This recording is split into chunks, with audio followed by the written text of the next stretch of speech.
Hey guys, I hope you would be happy and healthy. Wherever from you watching this video, write your name, time, and place. Tonight, we're stepping into a time where being a queen meant wearing 10 pounds of brocade while silently enduring political chess matches, where you were often the piece, not the player. Welcome to medieval royalty, where your crown is heavy, your smile is rehearsed, and yes, you probably won't survive this. So, before you get comfortable, take a moment to like the video and subscribe, but only if you genuinely enjoy what I do here. And hey, tell me where you're watching from and what time it is. I love knowing who's on the other side of this journey. Now, dim the lights, maybe turn on a fan for that soft background hum, and let's ease into tonight's journey together. You're 13, maybe 14, and someone just told you you're getting married. You're a noble girl, maybe a princess, maybe the daughter of a minor king, and you're about to become a medieval queen. Romantic, right? Nope. This isn't love. It's politics through and through. Your future husband is chosen for what he can offer your father. Land, troops, a treaty, or maybe it's just an end to a blood feud that's been going on longer than you've been alive. Your opinion isn't just not required. It's not even considered. If you protest too much, you risk dishonoring your family. And you know how that ends. Spoiler, not well. You're packed off from your home with a procession of ox-drawn carts, dowry chests, and worried ladies-in-waiting who've been assigned to babysit you until the grave, or worse, until your new court decides to swap them out for spies. Maybe you've met the king once, maybe not. Doesn't matter. You'll meet him again on your wedding day under a canopy of incense and chanting monks in front of a crowd of strangers who can't wait to see if you cry. And you probably will, because this man isn't some dashing fairy tale prince. He's 35, grizzled from wars, maybe still married to someone else who's been conveniently locked in a convent. Or worse, he's a boy your age with just as little power and a court full of venomous old nobles using you both like dolls in shadow play. Historically, this wasn't rare. Eleanor of Aquitaine was married to Louis VII of France at 15. She became Queen of France basically overnight. Her job: be beautiful, obedient, and give France an heir, in that exact order. Not that she obeyed any of it, by the way, but we'll get to her legendary rebellion later. Right now, your life is all about silks, sapphires, and suffocating responsibility. And the wedding, let's not sugarcoat it. You walk down the nave in a gown that weighs more than your horse, embroidered with gold thread and lined in squirrel fur. Sounds luxurious until you realize medieval laundry was, inconsistent.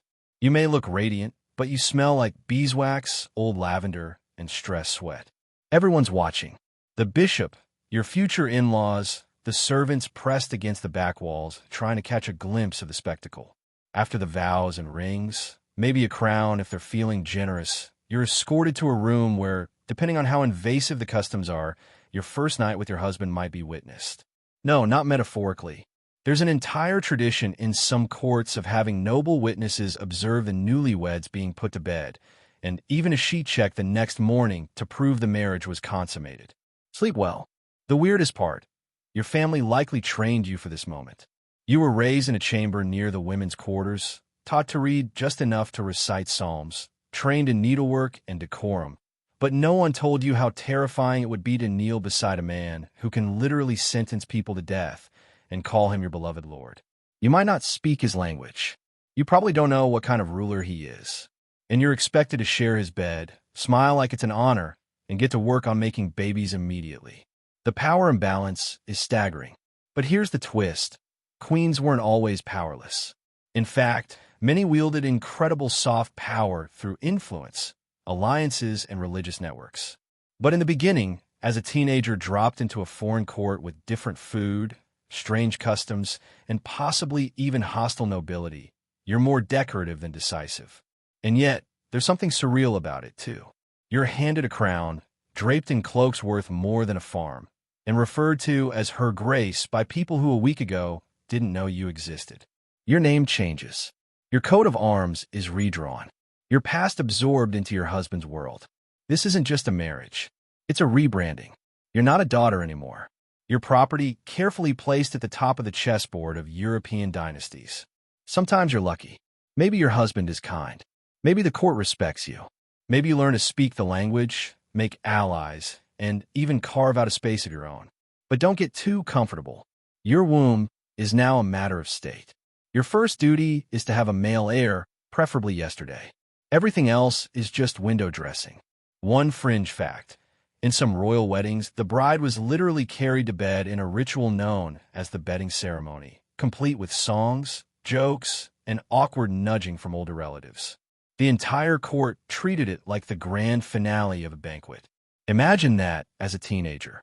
Scholars still debate whether queens were pawns or players in this system. Some insist they were nothing more than vessels for heirs and peace treaties. Others argue that despite restrictions, they often held real sway, especially if they managed to outlive their husbands or raise powerful sons. But tonight, you're just a young queen sitting on the edge of an unfamiliar bed, staring at tapestries you don't recognize, trying not to cry. And guess what? It only gets more complicated from here.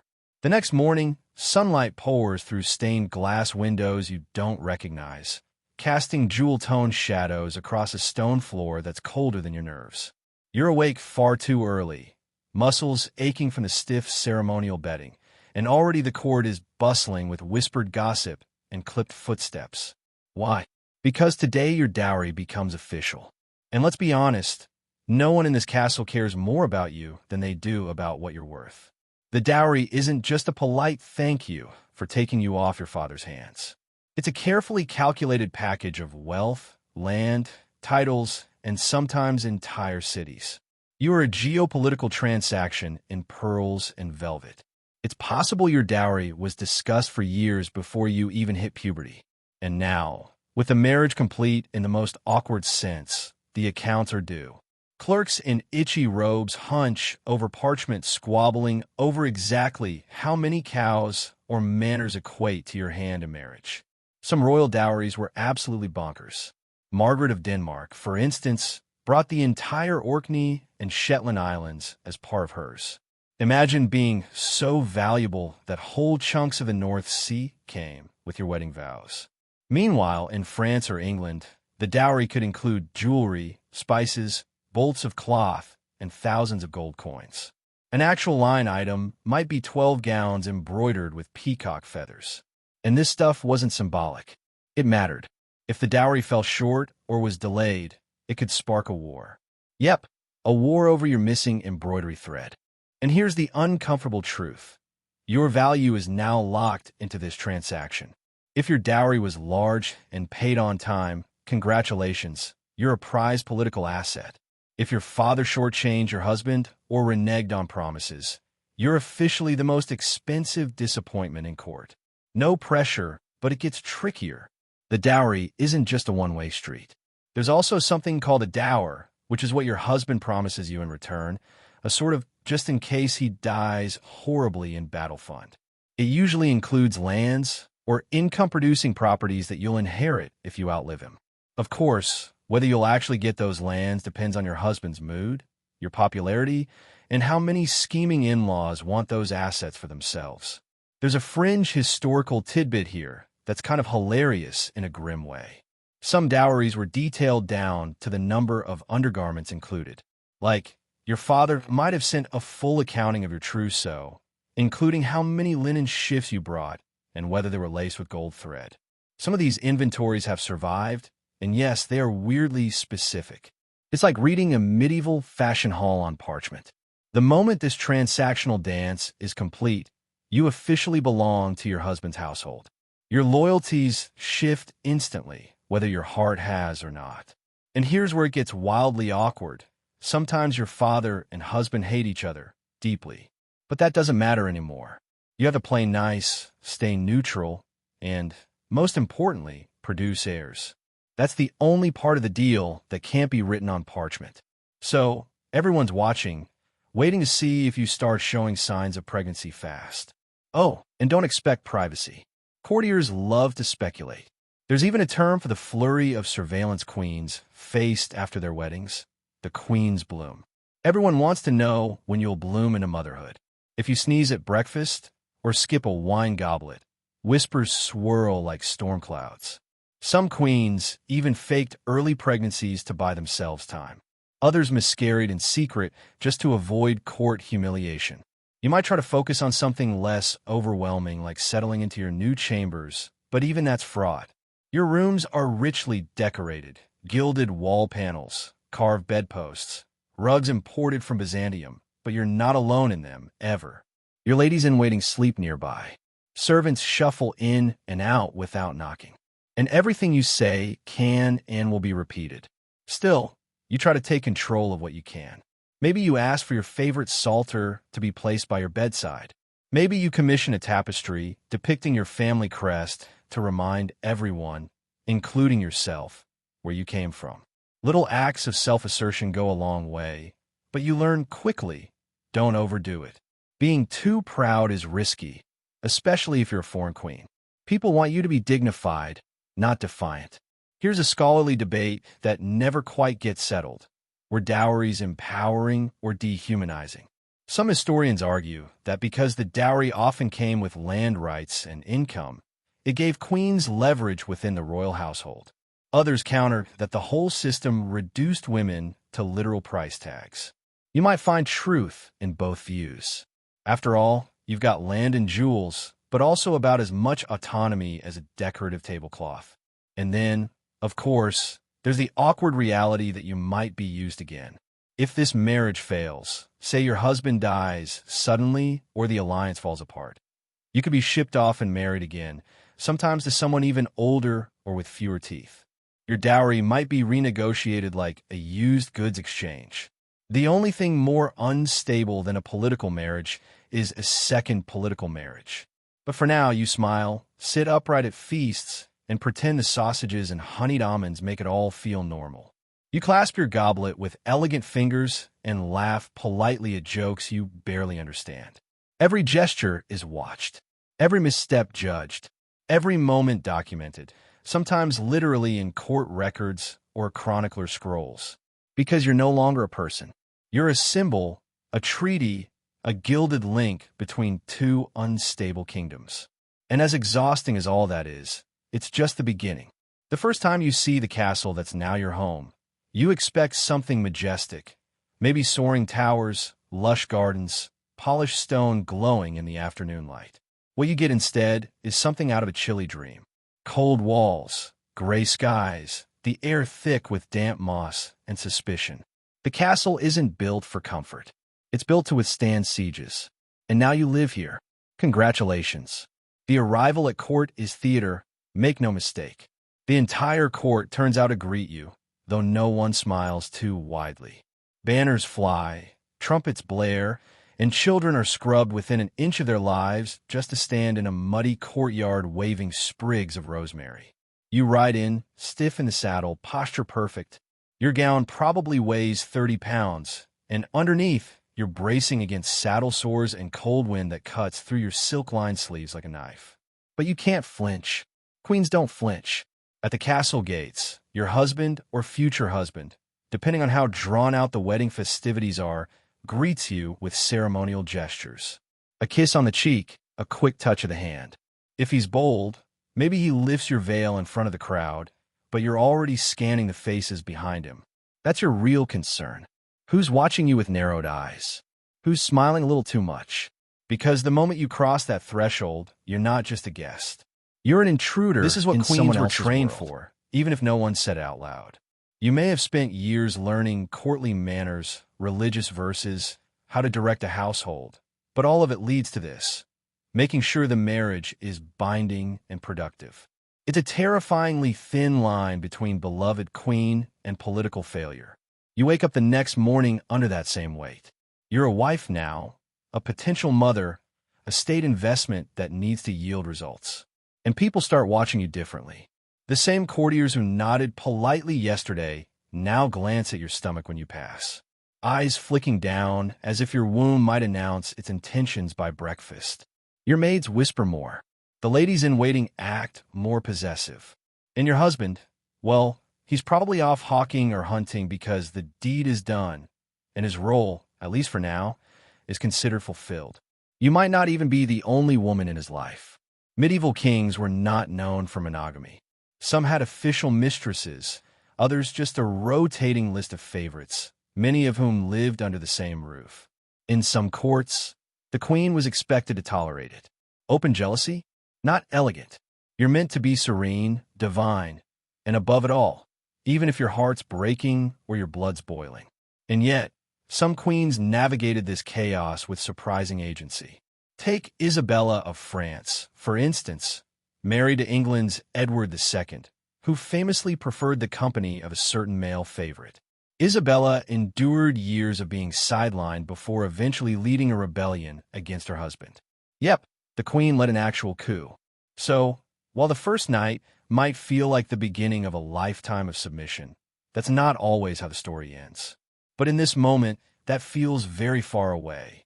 The court isn't done with you yet. After the marriage comes the public confirmation of your new role. You might be paraded through the streets in a gilded carriage, petals thrown at your feet, people cheering as if you've already delivered twins and saved the kingdom from plague. It's all part of the illusion. Queens aren't just figureheads. They're symbols of divine blessing.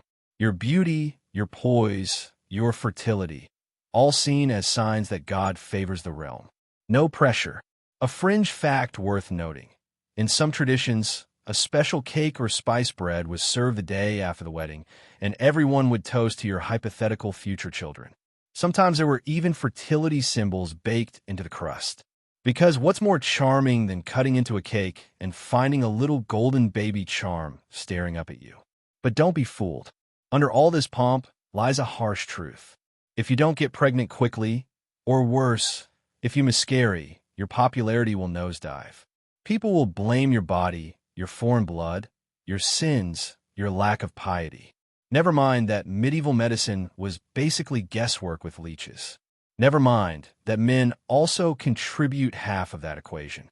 You are the queen and, therefore, the breeding machine. The pressure is constant and deafening. There's a long-standing scholarly debate about how much say medieval queens had over their own marital beds. Some argue that queens could negotiate bedroom dynamics, especially if they were politically savvy or came from powerful families. Others believe queens were largely powerless, their consent a non-issue in legal and religious eyes. What we do know is that many queens found clever ways to control what they could: timing, influence over household staff, and eventually guidance over their children's futures.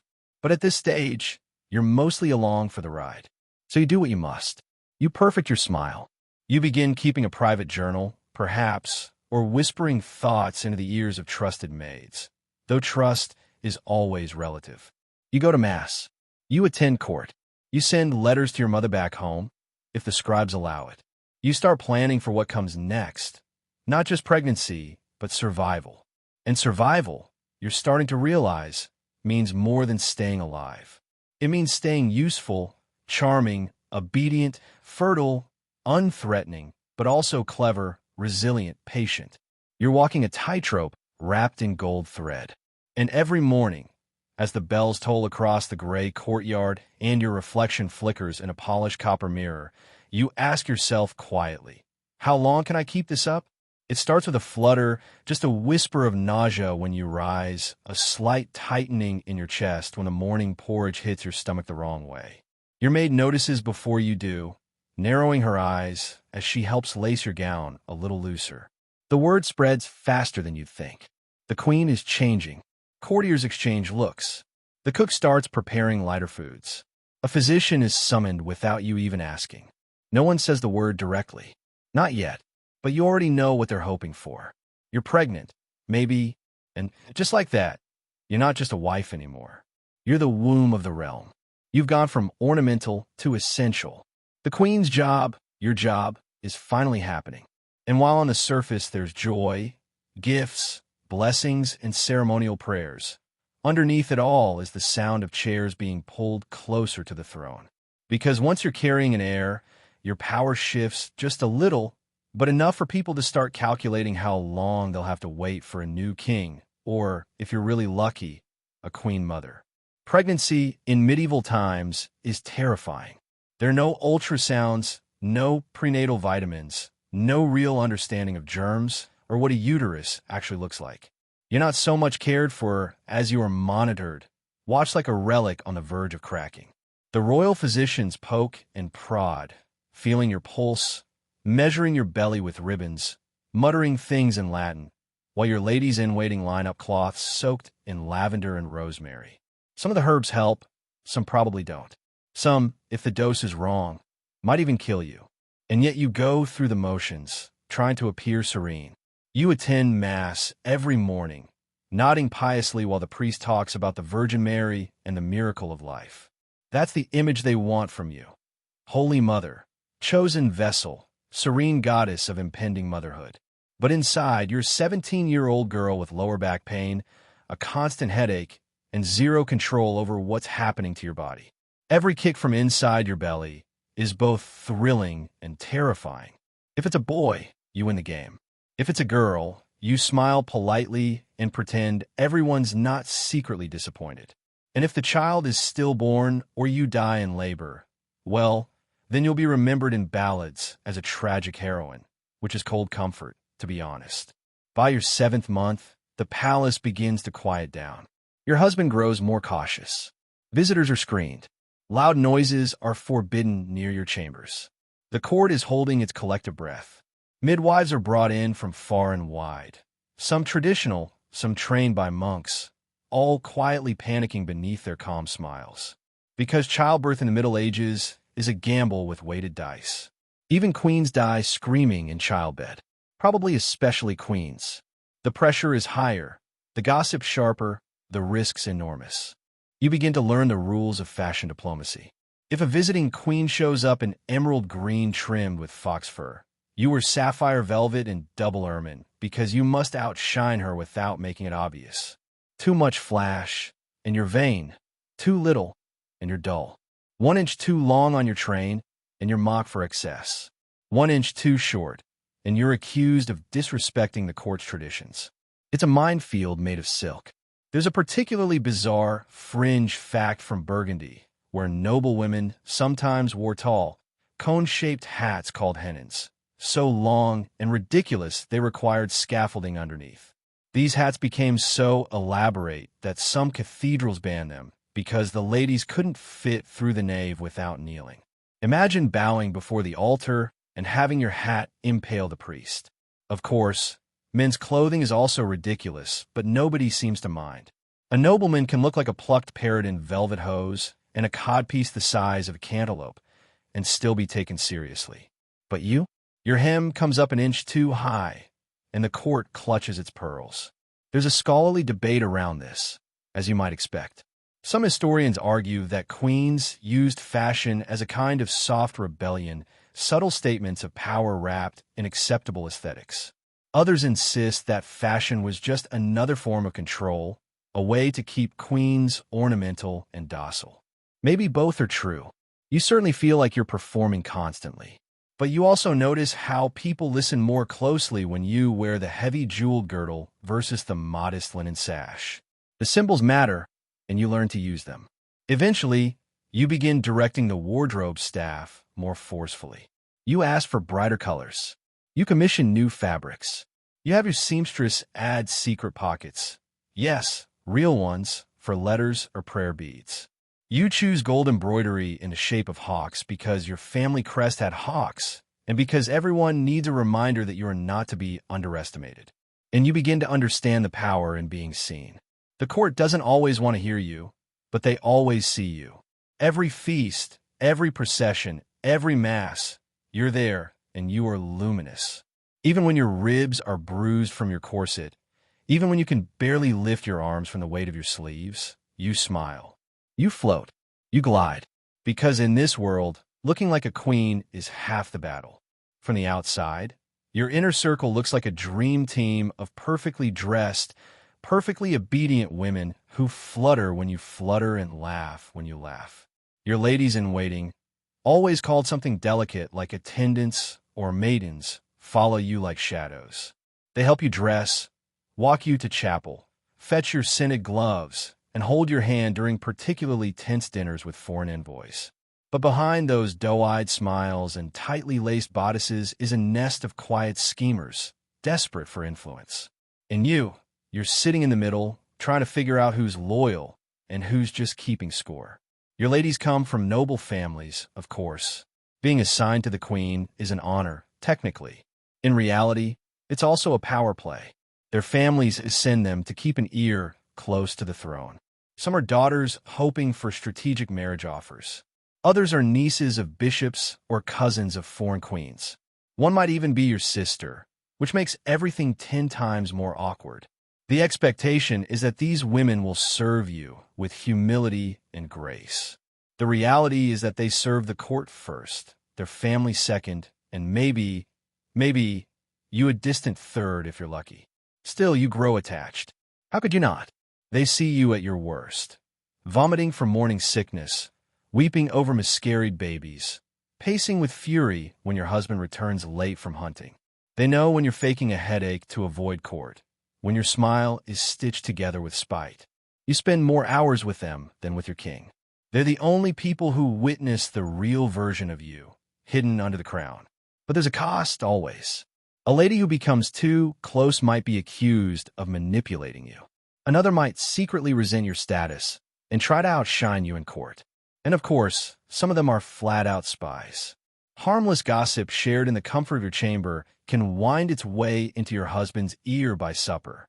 You learn quickly that even a yawn can be weaponized. One particularly unnerving truth: some of your ladies might be sleeping with your husband. Not officially, of course. No one says it. But in a court filled with wine and long winter nights, the line between attendant and temptation blurs fast. You can't exactly call them out without igniting scandal. And besides, the blame would fall on you. Were you cold, neglectful, too busy embroidering altar cloths to keep your husband satisfied? People always find a way to make it your fault. Take Catherine Howard, fifth wife of Henry VIII. Her ladies-in-waiting played a direct role in her downfall, either by enabling her secret meetings or by testifying against her when things soured. What started as whispers in the women's chambers ended with Catherine kneeling on a scaffold, her name forever tangled in court betrayal. That's the kind of danger that sleeps at the foot of your bed. But not all of it is poison. Sometimes there are moments of real comfort. A laugh during dressing, a shared piece of candied ginger smuggled in from the kitchens, a song sung quietly while your hair is brushed. For a few minutes, the court politics melt, and you remember you're just a woman surrounded by other women who also didn't choose this life. Some are just trying to survive in silk shoes that don't fit quite right. There's also a hierarchy among them. Naturally, the mistress of the robes is at the top, overseeing the daily operations of your wardrobe and movements. She's your unofficial schedule keeper, etiquette enforcer, and sometimes your fiercest advocate or worst enemy. Below her are the maids of honor, usually younger and unmarried, fluttering around with wide eyes and whispering dreams of being noticed by a handsome knight. And then there are the older women, widows, distant relatives, former favorites who've seen 5 queens come and go and have no illusions about the job. A fringe detail that's oddly delightful. Sometimes your ladies develop elaborate in-jokes and gestures used to communicate across crowded halls. A fan snap twice might mean that nobleman smells like goose fat, while adjusting your gloves could be code for "I'm bored, rescue me." These mini languages are never written down, of course, but they're lifelines during endless ceremonies where your smile is frozen and your corset is slowly suffocating you. Pilgrimage, after all, is as much about repentance as it is about praise. And repentance is a strange thing when you don't know what crime you've committed. You carry guilt like a second skin, but its shape is amorphous. You feel guilty for living when others didn't, for surviving exile, for knowing more than you should, for wanting things you'll never name. There's an old tradition, still followed in certain corners of the kingdom, where pilgrims carry small stones with them, one for each sin. They deposit them at holy sites, as if unloading the weight of their failings into the soil. You start collecting stones, too. Not sins, necessarily, but memories. One for each betrayal, one for each child you lost, one for each time you bit your tongue when you wanted to scream. You don't tell anyone what they're for. You just keep them in a pouch around your neck. And when you sleep, you feel them press against your chest like truths too heavy to say aloud. A fringe belief among common folk says that if a queen walks the road to a sacred well barefoot, The kingdom's next harvest will be bountiful. You hear it in passing at a market. You cloaked, unrecognized, and you laugh quietly. And then the next morning, you leave your carriage before dawn and walk 3 miles in bare feet. You say it's for penance, but you do it because you can. Because it hurts. Because for once, no one's watching. Pilgrimage also lets you see what the court never will. You see poverty, real poverty, not the kind they clean up before festivals, but villages starving after late frosts, children with eyes too big for their faces, mothers with hands like twigs. You give what you can, press coins into calloused palms, but you know it's not enough. It never is. Later, when the court demands why your treasury is lighter, you'll blame alms and prayers, and no one will question it. There's a scholarly debate over whether queens used pilgrimage to escape, to gain power, or to perform virtue. The answer is yes to all of it. Pilgrimage was protection. It wrapped you in religious immunity. While you walked the holy road, you were untouchable spiritually, politically, and sometimes even legally. But it was also theater. And you, ever the performer, knew exactly how to shape the narrative. Your arrival at the final shrine is met with trumpets and chants, a welcome so grand it feels absurd. You're ushered into a chapel glowing with candles and incense. You kneel before the bones of a long-dead saint whose name you've said 100 times but never truly known. You close your eyes. You pray, not for forgiveness, but for strength. You pray for your children, for your memory, for the version of yourself you used to be before the crown, before the lies, before the endless curtain call that is queenship. You leave your pouch of stones at the foot of the altar, not as repentance, but as proof that you were here, that you carried something, that you chose to carry it. You return to the castle different, not just because your feet are blistered and your back is sore, but because you've remembered something important. You're still moving, still capable of motion. You may be watched, controlled, expected, but you are not finished. And from now on, when they say you're pious, they'll be right, just not in the way they think. The garden is yours again. Not the royal orchard with its straight rows and noble fruit trees trimmed by servants in liveried coats, but the old walled garden hidden near the back of the queen's apartments, untouched, unfashionable, slightly overgrown. It's where the lavender runs wild, the rosemary escapes its beds, and the bees forget they're meant to be orderly. It isn't grand, but it's quiet. And in your world, silence is as valuable as gold. It was given to you years ago as a gesture of generosity, or perhaps to keep you occupied, a place to reflect, the steward had said with a polite bow that suggested your opinions were growing inconvenient. You remember the first time you walked its narrow paths. You were still new, still learning which flowers were considered appropriate for a queen. White lilies for purity, red roses for love, nothing too wild or too foreign. You followed the rules at first. Now you plant what you like, and you don't ask permission. Every morning, you come here alone, or as alone as a queen can ever be. A maid waits just beyond the gate, pretending not to listen. Guards watch from the shadows of the upper walk, but for a few brief minutes, you can kneel in the dirt without anyone judging your posture. You can press your fingers into the earth, tug up stubborn weeds, and whisper things into the wind that no one else will ever hear. You begin keeping certain plants no one else understands. Feverfew for headaches, rue for protection, mugwort for dreams, a sprig of vervain tucked behind a sun-warmed stone. The court thinks it's quaint. They call it the queen's little hobby with the kind of tone they'd use.